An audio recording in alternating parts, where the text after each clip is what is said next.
IPL അടുത്ത സീസണിന് മുന്നോടിയായി മലയാളി താരം സഞ്ജു സാംസൺ ചെന്നൈ സൂപ്പർ കിങ്സിലേക്ക് എത്തുമെന്നുള്ള കാര്യം ഉറപ്പായിരിക്കുകയാണ്. ഇതിനോടൊപ്പം തന്നെ പലതരത്തിലുള്ള റൂമറുകൾ വന്നിട്ടുണ്ടെങ്കിലും ഇതിൻ്റെ ഒരു ഒഫീഷ്യൽ അപ്ഡേറ്റ് പല ദേശീയ മാധ്യമങ്ങളും ഇപ്പോൾ പുറത്തുവിട്ടിട്ടുണ്ട്.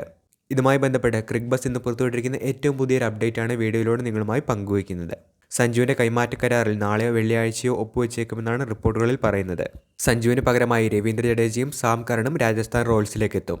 തൻ്റെ ആദ്യ ക്ലബ്ബ് കൂടിയായ രാജസ്ഥാൻ റോയൽസിനോട് ജഡേജ ക്യാപ്റ്റൻസി സ്ഥാനം ആവശ്യപ്പെട്ടിട്ടുണ്ടെന്നാണ് റിപ്പോർട്ടുകളിൽ പറയുന്നത്. നായകസ്ഥാനം നൽകാമെന്നുള്ള ഉറപ്പിലാണ് ജഡേജ രാജസ്ഥാനിലേക്ക് മാറാൻ തയ്യാറാകുന്നതെന്നാണ് റിപ്പോർട്ടുകൾ.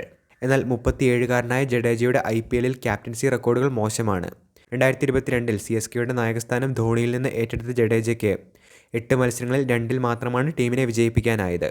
തുടർന്ന് CSK ക്യാപ്റ്റൻസി സ്ഥാനം ധോണിക്ക് തന്നെ ജഡേജ കൈമാറിയിരുന്നു. ഇന്ത്യൻ ടീമിൻ്റെ നായകസ്ഥാനം ജഡേജയെ ഒരിക്കൽ പോലും തേടി വന്നിട്ടുമില്ല. സഞ്ജു സാംസൺ പോകുമ്പോൾ 3 താരങ്ങളായിരുന്നു ക്യാപ്റ്റനായി രാജസ്ഥാൻ റോയൽസിന് മനസ്സിലുണ്ടായിരുന്നത്. Indian opening batter SSC Jaiswal, wicket keeper batter Dhruv Jurel, മധ്യനിര താരം റിയാൻ പരാഗ് തുടങ്ങിയവരിൽ ഒരാളെ നായകസ്ഥാനത്ത് എത്തിക്കാനായിരുന്നു രാജസ്ഥാൻ്റെ നീക്കം. കഴിഞ്ഞ സീസണിൽ സഞ്ജു സാംസൺ പരിക്കിനെ തുടർന്ന് കളിക്കാതിരുന്നപ്പോൾ റിയാൻ പരാഗ് ആയിരുന്നു ക്യാപ്റ്റൻസി സ്ഥാനത്തേക്ക് എത്തിയത്. എന്നാൽ ടീമിനെ വിജയത്തിലേക്ക് എത്തിക്കാൻ പരാഗിന് കഴിഞ്ഞതുമില്ല.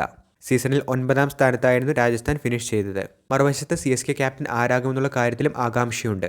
നിലവിൽ ഋതുരാജ് ഗെയ്ക്വാദാണ് CSKയുടെ ക്യാപ്റ്റൻ. കഴിഞ്ഞ സീസണിൽ പാതി വഴിയിൽ ഋതുരാജ് ടീമിൽ നിന്നും പരിക്ക് മൂലം പോയ സാഹചര്യത്തിൽ ധോണിയായിരുന്നു ക്യാപ്റ്റൻസി റോളിൽ ഉണ്ടായിരുന്നത്. കഴിഞ്ഞ സീസണിൽ CSK പോയിന്റ് ടേബിളിൽ അവസാന സ്ഥാനക്കാരായാണ് ഫിനിഷ് ചെയ്തത്. എന്തായാലും നാളെയോടുകൂടി ഒഫീഷ്യലായി തന്നെ സഞ്ജു സാംസൺ രാജസ്ഥാനിലേക്ക് എത്തിയെന്നുള്ള വാർത്ത പുറത്തു വരുമ്പോൾ തന്നെയാണ് ഏറ്റവും പുതിയ റിപ്പോർട്ടുകളിൽ പറയുന്നത്. വീഡിയോ അവസാനിക്കുന്നു. പുതിയ ക്രിക്കറ്റ് അപ്ഡേറ്റുകൾക്കായി ചാനൽ ഇപ്പോൾ തന്നെ മറക്കാതെ സബ്സ്ക്രൈബ് ചെയ്തു വെച്ചേക്കുക.